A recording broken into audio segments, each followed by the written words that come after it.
ngaji ya 7 item tentang kitab Syariatul Khalidah, dan nanti saya mohon Pak Rektor sambutan sekitar 15 menit, juga Pak On juga boleh curhat Pak Rohidi, karena tadi sudah cerita-cerita tentang problem gaya pengajaran Islam modern. Saya ngambil 7 item supaya semuanya dapat berkah dari kitab Syariatul Khalidah. Pertama saya mau cerita atau menerangkan, ini nomornya ada urut tapi sesuai prioritas yang saya inginkan. Halaman 1, 2, 3 ya. 7 item saja nanti cepat insya Allah. 1, 2, 3.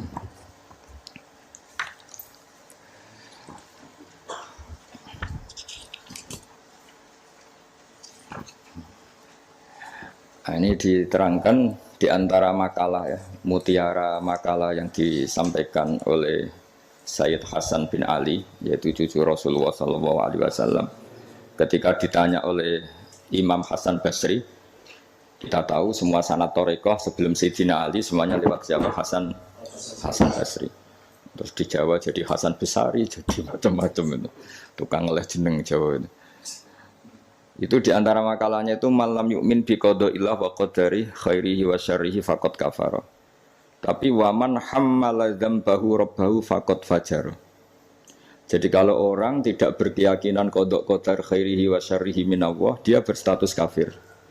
Tapi orang yang mengkambing hitamkan Allah ketika dia dosa, faqad fajara. Dia itu orang yang enggak benar. Jadi ini sudah tengah-tengah, karena masyhur itu ada ulama ahli sunnah yaitu Imam Sanusi berdebat sama orang Mu'tazilah itu semalaman. Mu'tazilah itu tetap kokoh keburukan itu tidak dari Allah. Alasannya Allah itu memerintahkan kebaikan, masa menghendaki keburukan. Tapi pikirannya Imam Sanusi, idzan waqa'a fi mulkihi ma la yuridu. Alam raya ini kan seringnya banyak maksiat daripada taat. Berarti di alam ini lebih banyak yang terjadi bukan kehendaknya Allah. Berarti Allah kalah dong kalau gitu. Karena ingin baik ternyata yang terjadi buruk. Jadi ini kan problem. Kita sebagai mukmin juga problem. Mau nisbatkan jelek ke Allah tidak pantas. Mau bilang elek itu kreasi setan mayoritas. Berarti yang menang partainya setan, itu kan ribet. Yaitu faqad kafar. Orang yang mengingkari qada qadar itu kafir. Tapi ketika kamu dosa kemudian bilang kehendak Allah itu faqad fajara. Kamu pecundang. Nah ini sudah tengah-tengah. Implementasi ini monggo mawon, sementing ini itu makalah-makalah yang disampaikan Sayyid Muhammad. Terus sekarang halaman 14 ya, ngambil 7 item. Ini acak saja karena ya emang kan gak mungkin nih Pak On ngaji lagi, sudah sepuh ya. Udah ini teman saya lama, paling lama saya berteman di UI itu Pak On. Ini bawaannya Pak Zeni dulu. Pak Zeni juga pernah ke sini. Itu kalau nekuni tafsir itu ya pusing. Enak yang tinggal baca. Saya tuh sering debat sama Pak Zeni itu sampai jam 2, jam 3 di kantor tuh, di Badan Wakaf ya dulu, bekasnya rektorat ya.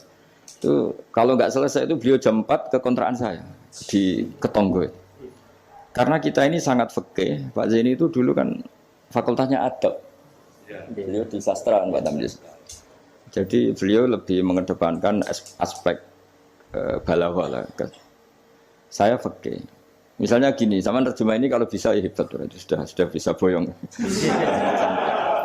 Misalnya az-zani la yankihu illa zaniatan. Itu ayat hukum apa ayat faktual?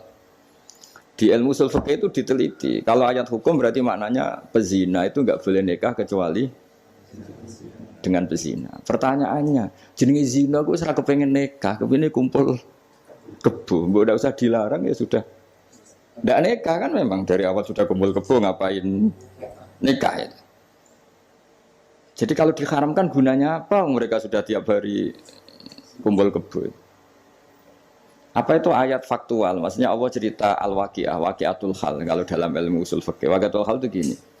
Jenenge wong zina iku trene ya untuk wong sing padha-padha zania. Kan gak mungkin zanen kenalan mbek hafidhah gitu. Hafidhah kenalan. Jadi karena masa lalunya itu temannya itu ya entuk ya itu. Jadi itu bukan masalah hukum tapi masalah faktual.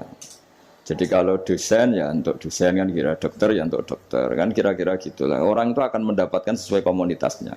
Kalau mahasiswa sesuai yang dipacar lah. Orang akan menikah sesuai yang dipacar. Pacar terakhir waduh. Yang dulu-dulu kan gagal. Nah, itu bedanya jauh nanti. Kalau itu dianggap ayat faktual maka nggak dianggap nasah mansuh. Tapi kalau itu dianggap ayat hukum, pernah ada hukum bahwa orang yang soleh nggak boleh nikah zania. Terus hukum itu dimansuh oleh ayat wa angkihul ayama minkum wassolihin min ibadikum wa iman. Oh itu kan nggak bisa selesai. Mbok Sya'rawi, Mbok Imam Suyuti itu tidak akan selesai perdebatan seperti itu. Nah, kalau menurut asbabun nuzul ya mirip iya mirip enggak. Jadi dulu itu sahabat dulu kan punya masa lalu lah. Di antara sahabat itu ada yang punya pacar perempuan cantik, namanya tuh Anak. Ketika dia sudah Islam, sudah baik, masih kangen sama pacar lamanya. Pacarnya itu di Mekah. Ketika Fatu Mekah ingat lagi. Jadi kayak mantannya sampean terus rondo nilai meneh. Manusiawi sekali. Terus walhasil terus tanya, ya Rasulullah kalau saya nikah anak boleh ndak? Tapi dia masih begitu, maksudnya masih profesinya masih seperti itu, masih PSK lah kira-kira gitu. Kira-kira baghiyah kalau dalam bahasa Arab itu baghiyah. Terus karena si cowoknya ini sudah afif, sudah soleh, sama Quran dilarang, jangan. Kamu orang soleh kok nikah sama yang seperti itu. Nah, larangan ini tuh larangan hukum, apa larangan sosial, apa larangan etika. Itu perdebatannya ulama usul fikih. Kalau larangan hukum, itu jelas keliru. Kelirunya justru Islam tuh ingin yang zania tuh nang nikah, dan statusnya zania itu hilang. Makanya Nabi itu punya sekian sisi unik karena beliau kadang ngendikan hukum, kadang ngendikan etika, kadang ngendikan tadi faktual, waqiatul hal. Misalnya begini, ada seorang zania. Ini saya cerita aspek fikih. Zania sudah hamil, dinikahi orang lain. Ini harus melahirkan dulu apa enggak? Hampir semua ulama bilang enggak usah karena enggak perlu ada apa? Iddah. Untuk zania enggak perlu iddah karena iddah itu kan untuk nikah yang sah. Tapi suatu saat Nabi itu pernah ditanya, ya Rasulullah ada orang yang biasa kumpul kebo, lelaki dan perempuan bisa kumpul kebo, sekarang sudah nikah. Itu Nabi ngapresiasi dan beliau ngendikan, qad kharaja min sifahin ila nikahin. Ya baguslah sekarang yang tadi malam mungkin masih berstatus kumpul kebo, gara-gara nikah, sekarang kumpulnya sudah kumpul nikah. Jadi Nabi komentar, qad kharaja min sifahin ila nikahin. Dia sudah keluar dari tradisi kumpul kebo menjadi tradisi yang baik yaitu nikah. Hubungan intimnya sudah berstatus nikah. Makanya kita-kita yang kiai itu kalau ada orang minta dikawinkan itu bingung. Bingungnya kalau langsung dikawinkan geger BKUA. Kalau ndak yang nakal loh. Justru kalau kayak Kangkang nggak nakal itu nggak wajib menikahkan sekarang. Nanti 40 tahun lagi ya nggak apa-apa. Tapi kalau orang nakal itu malah harus. Kalau minta dinikahkan sekarang kok kamu ndak mau, kan bisa aja malamnya gitu lagi. Padahal kalau kamu mau menikahkan, kumpul malamnya nanti sudah halal ya, sudah sah. Tapi kalau kamu tidak nikahkan, kumpul kebo. Dan kuncinya di kamu karena kamu disuruh. Jadi mau tidak mau terlibat. Makanya kalau dalam hukum mengislamkan orang itu nggak ada boleh waktu jeda. Misalnya ada orang kafir tanya, Gus Bak saya syahadatkan.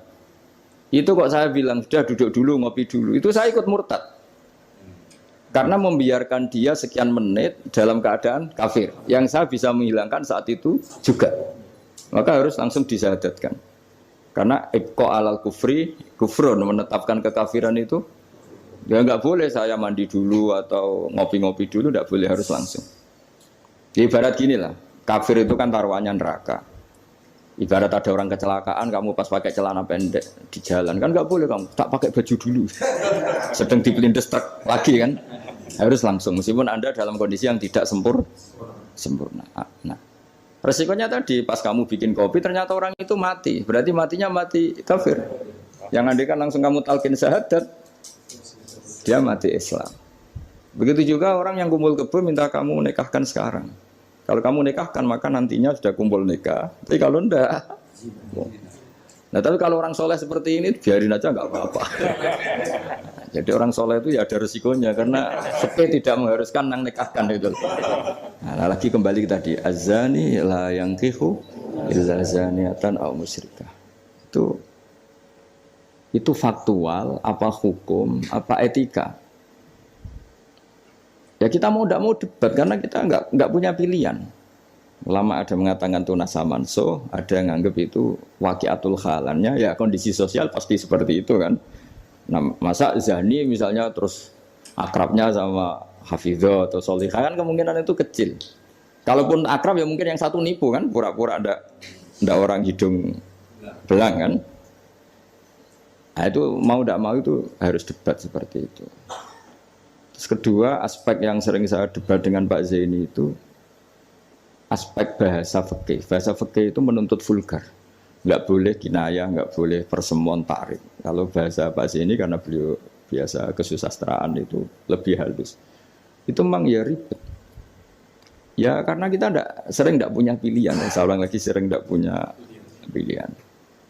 Enggak boleh misalnya zina itu dibahasakan tidur bareng. Enggak boleh. Karena kalau tidur bareng dihukumi zina, berarti orang yang tidur bareng tidak melakukan itu boleh dirajam kan. Itu kalau di fikih harus vulgar. Ada saksi yang menyaksikan itunya masuk sampai debetel. Saksi ngerti tidur bareng atau berdempetan saja enggak boleh. Jadi ya agak kacau memang bahasa fikih itu mau tidak mau harus vulgar. Harus kayaknya orang-orang etik itu enggak mau. Nah, di sini terus misalnya ada masalah ketika aula mastumun nisa. Aula mastumun nisa itu bahasa sastra apa bahasa beneran gitu. Kalau bahasa sastra berarti Quran itu sangat halus sehingga membahasakan jima itu lamastum. Nah, Ibnu Abbas berpendapat itu atau kamu hubungan intim sama istri kamu itu membatalkan wudu. Nah, ini yang kelompok-kelompok tertentu berpendapat gitu, makanya untuk batal nunggu hubungan suami istri. Tapi ada ulama mengatakan lamastum memang benar-benar nyentuh, jadi sekedar nyentuh tangan ini sudah batal. Jadi efeknya ini besar. Yang satu bilang lamastum kinayatun anil jima, sehingga untuk mengatakan batal harus nunggu jima. Yang satu ya memang lamisa, memang pegangan saja. Nah, terus jadi dua kelompok mazhab itu. Jadi memang perdebatan memaknai Quran itu ya mau tidak mau. Cuma kalau sama-sama ahli kan masih ada ringnya. Nah, sekarang yang ribet itu mau Quran raiso isane terjemah melok nafsi riwayat itu. Musibah itu. Itu musibah besar. Nah, karena Quran itu kalau bahasa itu diulang. Diulang ini supaya maknanya itu begitu. Kadang sama. Makanya kata Imam Ghazali ngulang itu karena sama. Misalnya gini ya. Tak beri contoh ya. Orang dosa itu pasti punya akibat ke orang lain. Disebut ajroma. Ajroma itu melukai orang lain. Innal ladzina ajromu kanu minal ladzina amanu yadhakun. Tapi nanti digenti. Kalau ajromu ini ditafsir digenti kafaru. Karena di belakang digenti fal yaumal ladzina amanu minal kuffar, bukan minal mujrimin. Jadi di depannya pakai kata ajromu, di belakang pakai minal kuffar. Misalnya tadi ada 3 kelompok di akhirat, menerima tangan kanan, menerima buku dengan tangan kanan, kedua dengan tangan kiri. Tapi yang terlalu buruk itu waro adzhri, menerimanya membungkungi yang ngasih. Jadi misalnya kamu malaikat yang ngasih buku, terus lama ya sudah yang fatal itu ya sudah nerimanya dengan tangan kiri, dia membungkungi yang ngasih. Jadi sudah ngawur secara etika. Misalnya dipanggil si A sini. Si malaikat tadi orang ini memang bakat buruk. Pas nerima buku itu sudah sangat tidak beretika. Sudah dengan tangan kiri sambil membungkungi. Sehingga malaikat ini semangat ngadapnya ya kumat lah, kumat mangkelnya itu sudah tidak beretik, sudah pakai tangan kiri. Tapi kita yang sopan itu kan menghadap pakai tangan kanan. Ya muni matur nuwun barang menapa. Sehingga terus jadi malaikat itu makanya semua nanti di akhirat. Nah, akhirnya kelompok itu hanya 2. Kanan dan kiri. Nah, kiri ini yang ekstrim sampai ya sudah kiri. Nah, itu kata Imam Ghazali, jangan kira ada kelompok 3. Ya ada yang biyamini, bisimali, waro'a dori gitu maksudnya. Jadi sering seperti itu. Jadi hanya 2 tapi diredaksikan 3. Begitu juga neraka misalnya. Neraka itu kiai kuno nak darani digelundungno ning neraka. Itu bahasa paling bener ya. Karena orang masuk neraka itu kan bayangannya Quran itu kan wajah alam min baini itim satwa min khalfihim satan fakhsyarahum terus sampai tak terusnya fahum mukmahun. Mukmahun itu ditekuk. Nah itu sebagian Quran redaksekno yu'raful mujrimuna bisimahum fayukhadhu bin nawasi wal aqdam. Nawasi itu bathuk, aqdam itu delamaan. Jadi bathuknya kok sampai nyium. Ya kiri ke gini gambarannya itu gini, ditukuk gini, ininya diikat sampai kena kaki. Nah bentuknya sudah kayak bola, makanya wong kuno nak darani itu diglundungno ning rokok. Kamu tidak usah praktek, maksudnya ini cerita. Tapi gambarannya memang gini. Inna ja'alna fi a'naqihim aghlalan. Terus fahiya ilal asqan fahum mukmahun, ini di rantai, dicancang, dikenakan ini. Ya ini apa itu peragaan saja. Ya nanti enggak usah apa dipraktekkan. Nah karena bentuknya sudah gini, terus ya nah neraka itu bawah. Ya neraka itu kan posisinya bawah. Mulane darani munggah swarga karena surga itu naik. Digludungno ning. Nah ini cerita kealimannya wali-wali dulu. Jadi membahasakan masuk neraka itu digludungno. Karena posisi sudah kayak bola itu. Diikat dengan bentuk seperti itu kan. Nah, redaksi yang di Yasin yang tadi aghlalan fayya ila asqan fahum mukmahun itu ya sama dengan redaksi yang di surat Rahman yu'araful mujrimuna bisimahum fayukhadhu bin nawasi wal. Nah hal-hal seperti ini tuh, ini sekaligus saya curhat ya ke Pak Rektor. Jadi memang tafsir itu nggak orang yang menguasai Quran karena lafadz, kalau bahasa kasarnya lafadz jebakannya banyak. Maka kata Imam Ghazali dalam Ulumul Quran, fayadhunnu dzannun, orang mengira bahwa itu kelompok yang berbeda karena dengan redaksi yang padahal itu kelompok yang sama karena Quran itu balaghah, Quran itu adab. Ya tadi keahliannya Profesor Zaini di sisi ini itu tahu. Jadi memang ya seperti itulah nangani Quran. Sehingga dulu Imam Syafi'i ketika ditanya orang boleh tayamum itu kapan? Ya kalau tayamum karena tidak menemukan air di padang Sahara karena tidak ada air, sarannya nyari-nyari dulu. Nyari-nyari air ke sekelilingnya ya. Kalau ada kafilah ya tanya-tanya bawa air enggak, baru kalau enggak menemukan baru tayamum. Ketika ditanya mat dalil ala dalik, lalu dalilnya apa? Imam Syafi'i dengan enteng baca falam tajidumaan, kemudian kamu tidak menemukan air. La yuqalu liman lam yatlub lam yajid wa innama yuqalu lam ya'rif. Di mana-mana tidak menemukan ya sudah mencari, baru namanya tidak menemukan. Bagi yang belum pernah mencari tidak bisa dikatakan tidak menemukan. Jadi itu la yuqalu liman lam yatlub lam yajid. Bagi yang belum pernah mencari namanya tidak menemukan, tapi namanya tidak tahu. Nah, itu contoh-contoh ijtihad Qur'ani ya. Jadi ya lafadznya Quran hanya falam tajidumaan. Tapi namanya tidak menemukan berarti ada sabqit tolab. Mesti dimulai mencari. Ya, terus berikutnya ini ya acak saja. Enggak sampai 7 ya enggak apa-apa, sekenanya aja. Ini kan curhat susahnya nerjemah. Makanya terjemah itu antar orang alim ya beda, bodoh sama alim tambah beda. Cuma yang satu ngawur lah, yang enggak ngerti ngawur itu kalau tidak tahu kok. Ya, halaman 42. Nah, ini yang masalah kias. Fannasu wa ingkana khoson lakinnahu yasiru aman.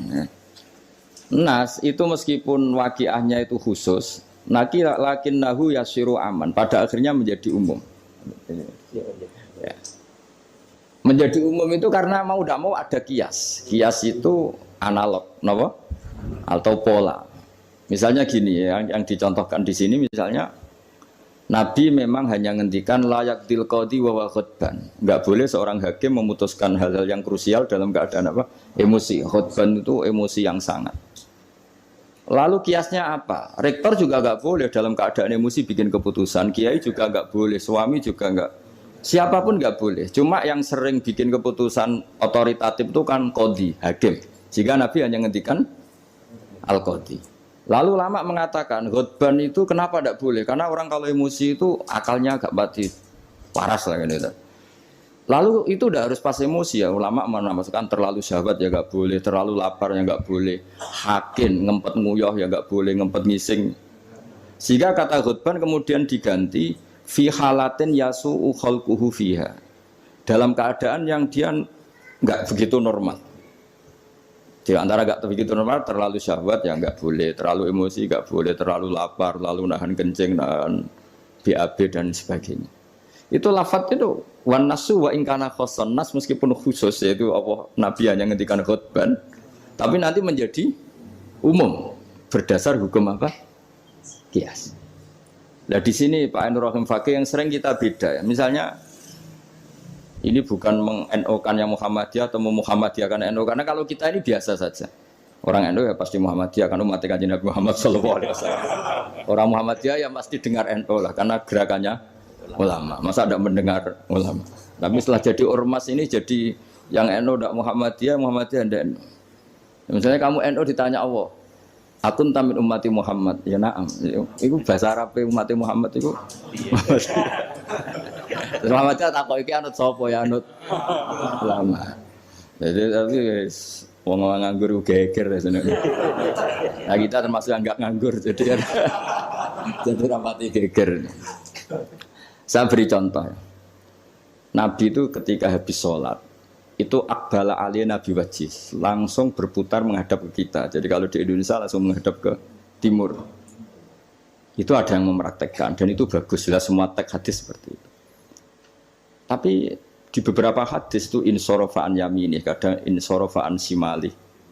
Karena begini, Nabi itu kalau sholat, itu orang yang dari 7 kilo, 8 kilo semuanya lari. Kepengen makmum Kanjeng Nabi. Sehingga kalau makmum Nabi ini bahaya ketika itu ada sefurawu. Alhamdulillah. Memang janjian rawuh. Ya saya teruskan ya. Jadi ternyata di syurahul hadis, para pensarah hadis ketika Nabi menghadap ke timur dan itu ya banyak yang meraktekkan dan menurut saya tidak masalah. Itu karena Nabi tidak ingin orang yang datang terlambat, kalau dalam bahasa fikih disebut masbuk.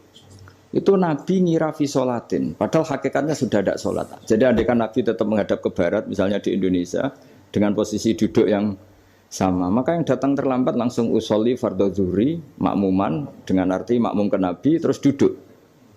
Nah kalau dia makmum, padahal Nabi nyatanya sudah selesai.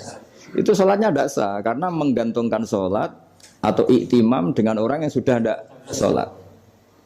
Nah sehingga gerakan Nabi ini dianggap maklumat kalau beliau sholatnya selesai. Nah karena filosofinya itu maklumat kalau sholatnya sudah selesai, ada yang milih memang benar-benar ke timur juga maklum kan gak mungkin sholat madhab ke timur. Sehingga yang datang tahu.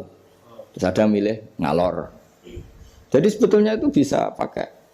Ya kayak orang tahlilan pakai keplok sudah selesai itu kalau sebetulnya bisa pakai apa saja yang penting memaklumatkan kalau sholatnya itu selesai. Nah, ini yang ngendikan tidak saya kitab Fathul Bari karangannya Ibnu Hajar Al-Asqalani Syarah Bukhari paling populer. Nah itu yang disebut Sayyid Muhammad wan nasu wa in kana khoson fa innahu yasirun aman. Ya kayak tadi misalnya laiktil qadi wa huwa khutban, kemudian khutban ini memasukkan semua kondisi yang kita kurang fit.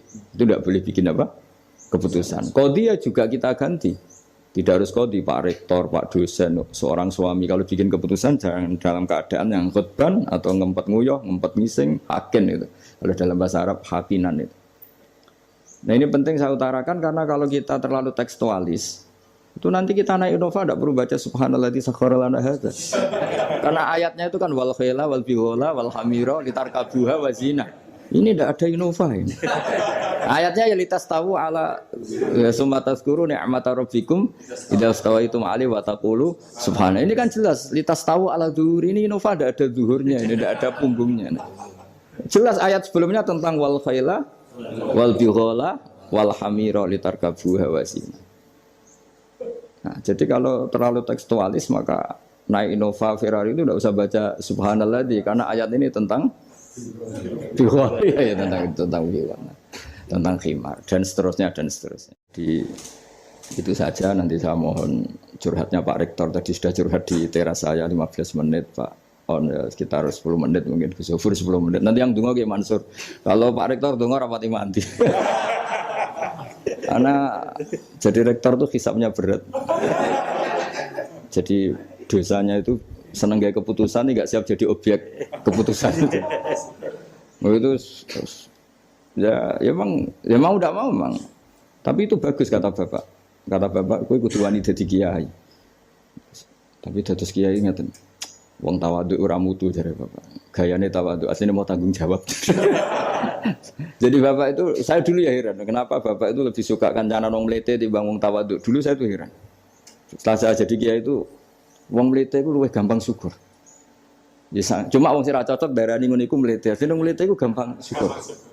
Lah opo dadi rektor, dadi pegawai negeri ra enak dadi wong biasa ngopi ra ono sing ngekang. Ya sudah kalau dia caranya syukur seperti itu biarkan saja. Itu kan mletis, mau dadi rektor, mau dadi menteri ra enak, urip kok terikat. Padahal misalnya dekne gelem ya ora ono sing dadekno. Tapi cara dia syukur memang akan ngomong terus seperti itu. Gak enak jadi PNS, jadi rektor ra enak, jadi menteri ra enak. Wong kok terikat, enak jadi wong ini iki, butuh rokokan, butuh ngombe.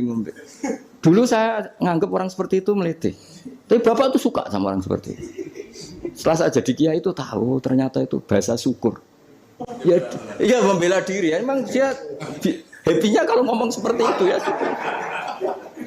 Sing bojone elek ngono, ra enak Gusti bojo ayu dadi sawang-sawangane wong. Terus pokoknya wes sauni-unimu yang penting sudah itu cara dia syukur.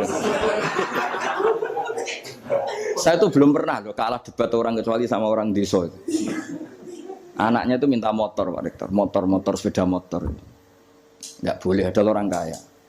Bapaknya kesini, anaknya komplain, bos bapakku kok medit, nunjuk motor ora oleh padahal orang kaya. Bapaknya kesini itu masuk akal ya. Anak di pondok tambah goblok. Mergo yo nekokno motor. Lah kok goblok, Pak? Jenenge donya iku Gus iku sing lahirno donya. Kok sapi kan manak, wedhus manak. Wong donya kok mangan donya. Motor itu kan beli bensin, nyervis. Jadi orang beli mobil itu goblok terus. Jadi ya profesor, dokter kalau punya mobil cara dia ya goblok. Kiai-kiai yang punya mobil cara dia jenenge donya sing lahirno. Donya kok mangan. Wah. Iki kok pinter juga. Akhirnya, Pak, lah sampean ngene Pak, diteropon Agus Pak motor, goblok bisa.